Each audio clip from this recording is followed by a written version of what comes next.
dipersembahkan oleh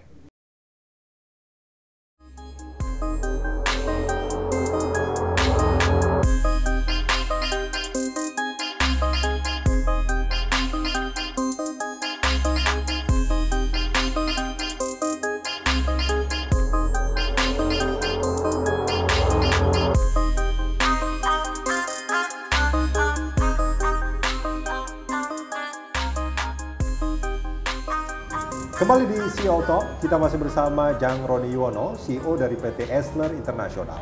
Mas Roni, 2010 Anda mendirikan JRY and Associates. Dan 2013 kalau saya tidak salah Anda mendapatkan penghargaan untuk desain museum. Iya, benar sekali. Di Korea Selatan? Iya, benar sekali. Ya. Di Korea Selatan ya? Selain itu penghargaan apa lagi yang Anda beri? Kalau arsitektur memang pada dasarnya kita banyak sekali ikut kompetisi juga. Jadi tidak hanya proyek-proyek komersial tapi kita juga kompetisi. Okay. Nah, kebetulan kita di tahun lalu kita juga memenangkan arsitektur sebagai desain CBD terbaik. Desain CBD? Desain Okay. CBD kota terbaik 2018. Kota ya? Ya, bukan cuma bangunan ini? Bukan, jadi tapi kita kota. memang desain master plan. Jadi sebelumnya juga kita banyak sekali memenangkan desain untuk the best mixed use design.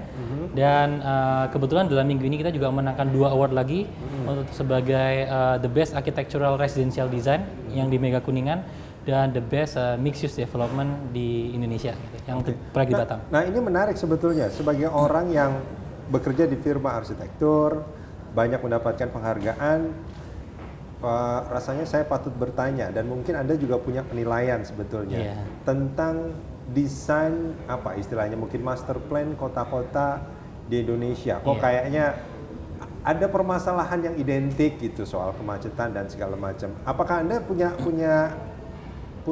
penilaian soal ini? Iya.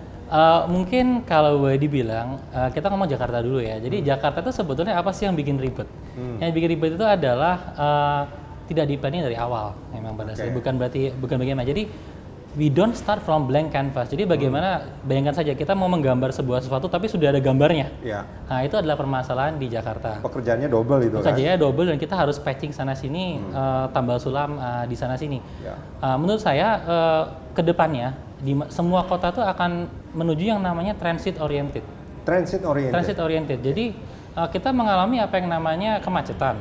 Kemacetan itu mengakibatkan pollution, larger carbon footprint. Kita tidak menghargai bumi pertiwi kita. Jadi dengan ada yang namanya transit oriented itu membuat emisi carbon dioxide menjadi lebih rendah. Kedua, kemudahan orang untuk travel dari rumah menuju ke dalam lingkup kerja mereka karena tidak terjebak macet. Dan yang ketiga, kita melihat tren yang namanya integrated. Jadi kalau saya rasa Jakarta sebentar lagi akan ada yang namanya pocket mixed use. Setiap mixed use pocket. Jadi di mana sebuah kawasan. Sekarang contohnya kita lihat SCBD sudah ada Mega Kuningan. Nanti mungkin bisa jadi ada super CBD di tempat lain yang size-nya mungkin it's a smaller in size. 5 hektar saja, 3 hektar saja, di mana seluruh fasilitas satu kota ditumpuk di dalam satu. Sudah terpenuhi di situ? Menuju ke sana. Jadi kita boleh namakan kalau dulu trainingnya adalah ini hotel di sebelah sini, apartemen di sebelah sini, mall di sebelah sini. Lama-lama sekarang sudah apartemen di atas, shopping mall di bawah. Sebentar lagi kita ada satu tower, itu isinya apartemen, hotel, sekolah, hospital, semua jadi satu. Dalam satu tower? Dalam satu tower, itu akan membuat efisiensi kerja. Jadi tinggal di sana, kerja di sana, kalau sakit berobat di sana, anaknya sekolah di sana, itu akan jauh memberikan dampak yang baik kepada kota kita sendiri. Salah satu yang bisa dilakukan adalah terkait, mungkin saya boleh ngomong teknikal sedikit ya. Jadi ini isu regulation juga sebetulnya, di mana yang namanya KLB atau plot ratio, di mana seberapa masif sih bangunan yang boleh kita bangun di dalam sebuah lahan. Kita dari tim asosiasi juga seluruhnya encourage Jakarta, karena Jakarta sudah terlalu padat, density-nya terlalu tinggi.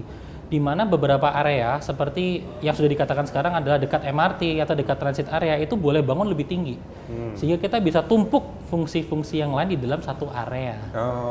Jadi selain membuat seluruhnya terkonek dengan sebuah infrastruktur, dalam hal ini adalah transit atau transport oriented, Tapi setiap pocket itu dia sudah menjadi kota independen sendiri. Oke. Boleh saya kasih istilah namanya bukan lagi skyscrapers, tapi a city scrapers. Sebuah city atau town dalam sebuah gedung. Oke, nah ini menarik. Tapi konsep seperti itu nggak mesti harus diterapkan di semua kota. Iya. Oke, jadi itu memang tergantung pada apa istilahnya keadaan kota itu sendiri. Oh, benar sekali ya. Oke. Jadi memang itu adalah konsep yang diterapkan di CBD atau kota yang sudah sangat maju pesat seperti di Jakarta udah crowded. Mungkin saya boleh bahas sedikit terkait pemindahan ibu kota kita. Itu kan posisinya adalah they basically start from blank canvas. Mestinya lebih mudah dong. It should be easier, tapi boleh saya katakan sebuah kota itu tidak bisa dipaksakan menjadi CBD dalam waktu hanya singkat saja.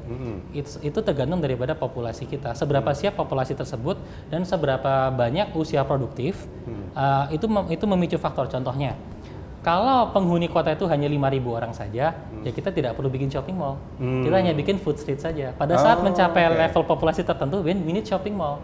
Tapi kita merencanakan sebuah kota itu dalam jangka waktu 100 tahun.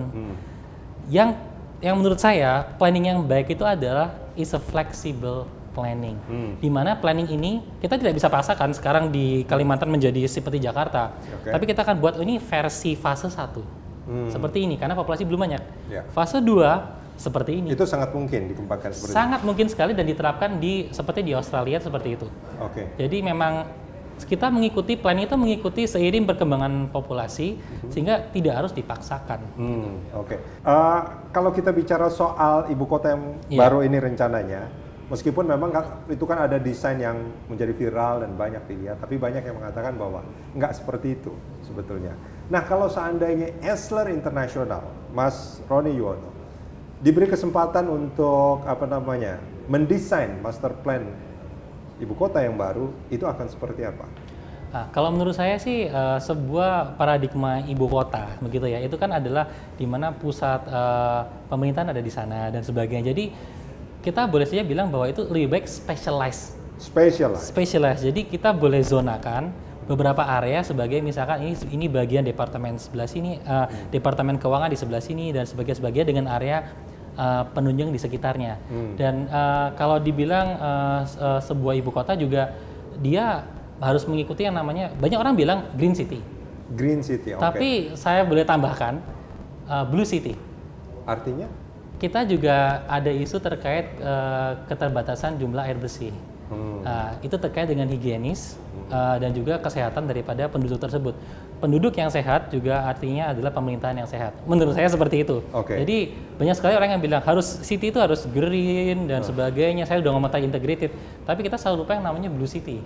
Jadi salah satu poinnya ini adalah irigasi, tidak ada banjir, kemudian drainasenya bersih dan sebagainya. Justru itu sangat krusial itu kan? Menurut saya itu sangat krusial karena itu terkait dengan faktor kesehatan juga dan juga terkait dengan nanti network daripada infrastruktur sebuah kota tersebut. Sebetulnya kalau boleh saya bilang kota itu ada bagusnya dibuat seperti ring road. Ring road di mana dia ada seperti badan manusia.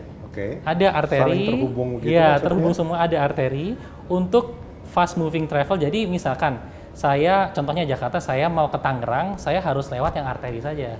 Tapi kalau saya hanya mau ke CBD sebelah, saya jangan lewat arteri.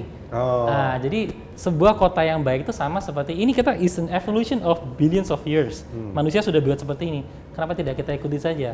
Kita punya ring road arteri dan kita punya beberapa ring road, bisa 2 atau 3 ring road.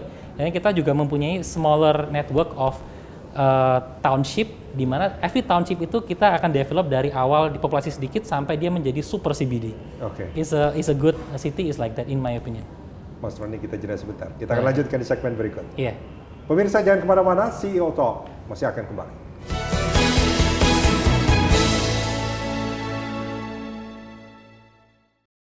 Dipersembahkan oleh